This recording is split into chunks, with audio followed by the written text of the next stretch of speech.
platform was empty when I arrived. Midnight had just passed. The station clock showed 0017. A cold wind swept across the concrete, carrying with it the scent of rain and rust. Somewhere in the distance, a train whistle echoed. The last train was coming.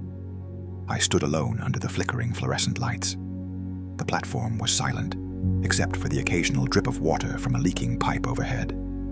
The sound echoed in the emptiness, regular and hypnotic. Drip, drip, drip. I pulled my coat tighter. The cold wasn't just physical.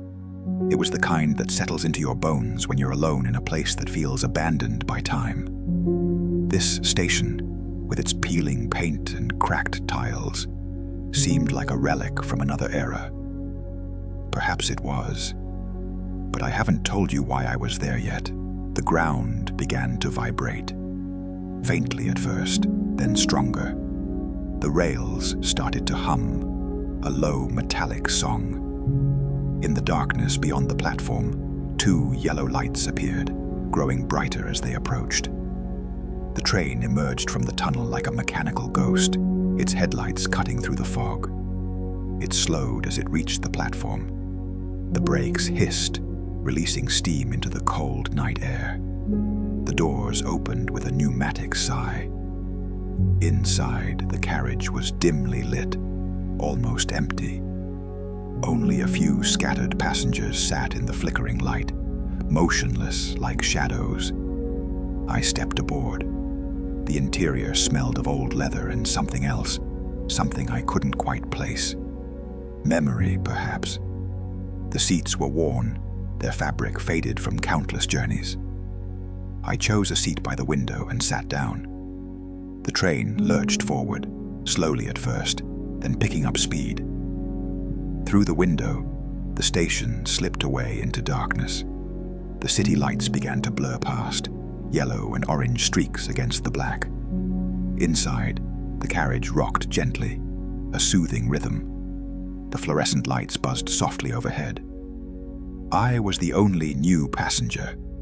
The others, 3, maybe 4, sat scattered throughout the carriage.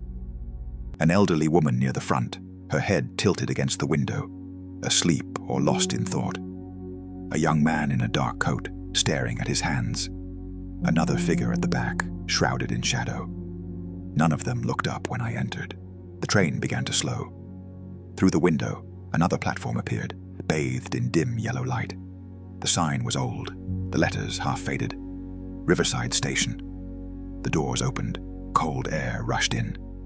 I waited, watching. No one got on. No one got off.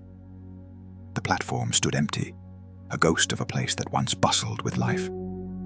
After a moment, the doors closed again, and the train continued into the darkness. I realized then that this journey was different. This wasn't just a ride through the city. This was something else. A passage through time, through memory, through all the places we've left behind. The elderly woman suddenly lifted her head. For a moment, our eyes met in the reflection of the window. Her gaze was distant, as if she was looking not at me, but through me, into some other time. Then she smiled, a sad, knowing smile, and turned away. I wondered what she was thinking.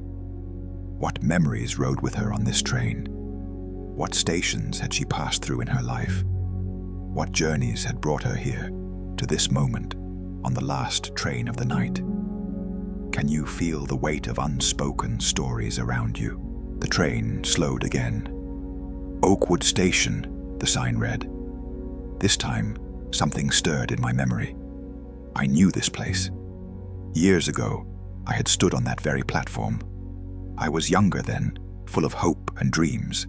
I was waiting for someone. I remember the summer evening, the warm breeze, the sound of laughter echoing through the station. She was late, as always, but I didn't mind. I would have waited forever, but she never came. The doors opened. The platform was empty now, cold and forgotten. The bench where I used to sit was still there, worn and weathered. A ghost of that summer remained, barely visible in the shadows. The doors closed. The train moved on. And with it, that memory faded back into the darkness. The young man in the dark coat finally moved. He looked up, his face pale in the fluorescent light. His eyes met mine for just a second, hollow, tired, searching. Then he looked away, back down at his hands. I understood that look. I had worn it myself once. The look of someone carrying something too heavy, something they can't put down. Regret, perhaps, or guilt, or simply the weight of choices that can never be unmade. The train rocked gently. The rhythm was hypnotic, forward, always forward, never back. That's the rule of trains, isn't it? They only go one direction. They never return to where they've been. Just like time. Hollow Creek Station. I didn't recognize this one. The platform was darker than the others, the lights barely functioning. Everything looked abandoned. Rusted rails, broken benches, shattered glass on the ground.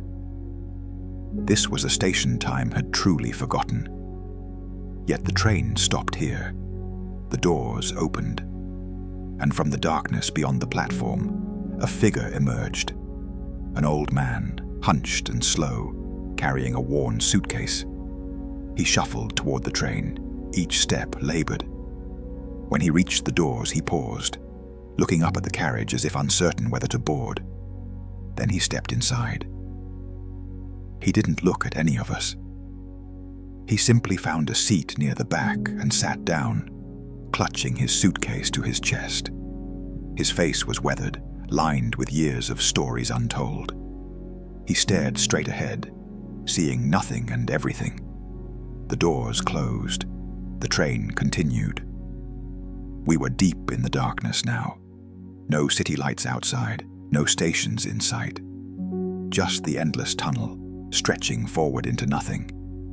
The only sound was the rhythmic clacking of the train on the rails. Clack, clack, clack, clack, clack, clack. I pressed my forehead against the cool window glass. In the reflection, I saw myself, tired, older than I remembered. When had that happened? When had the years carved these lines into my face? When had my eyes lost their brightness? The train, I realized, was carrying more than passengers. It carried time itself. Each station we passed was a moment in life. Some remembered, some forgotten, some left behind forever. And we were all riding toward the same destination. The train began to slow. I felt it before I saw anything. A subtle change in the rhythm, a gradual easing of speed. Through the window, lights appeared in the distance. Soft, warm, welcoming. Different from the harsh fluorescent lights of the earlier stations. "Final station," a voice announced over the intercom. It was gentle, almost soothing. "Final station, end of the line." The passengers began to stir. The elderly woman stood slowly, gathering her belongings. The young man in the dark coat rose, his shoulders still heavy but somehow lighter than before. The old man with the suitcase remained seated a moment longer, then stood, clutching his bag. One by one, they moved toward the doors. I stayed in my seat, watching them. Each one stepped off the train without looking back, disappearing into that warm light beyond the platform. And then I understood. This was the last train. Not just the last train of the night, the last train. The one we all board eventually. The one that carries us through the stations of our lives, the joys, the sorrows, the memories, the regrets, until we reach the end. But I wasn't ready yet. The doors were still open, waiting. That warm light beckoned, peaceful and inviting.